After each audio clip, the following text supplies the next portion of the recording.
na kayo raw ay nakipagpulong kay Senator Trillanes, General Nick Torre para daw po with the ICC investigators. Totoo po ba yun? Sa bahay niyo raw po sa Bel Air, Makati. Totoo yun. Nakipag-usap ako sa Trillanes, pinakilala niya sa akin yung ICC, yung ibang dalawang personal na ICC. Kasi nga, meron kami usapan na ang testigo dapat protektahan. Yung testigo na ICC. Since we're in the DOJ, kinakailangan gawin namin yun. Mga Pilipino kasi mga testigong to.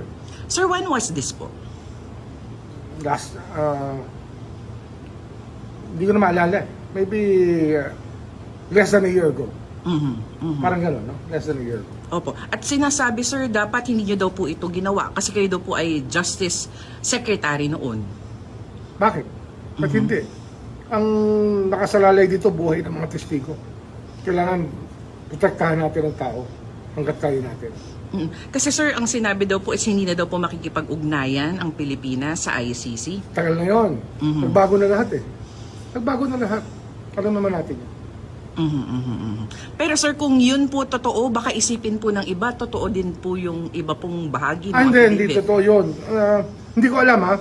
Pero yung mga sinasabi nga doon, sinasabi ko, ang gagawin namin dito, sasabihin namin kay Baligon na mag-produce yan ng 18 iba't ibang affidavit. Para alam natin kung ano talaga ang personal knowledge ng bawat isang tao.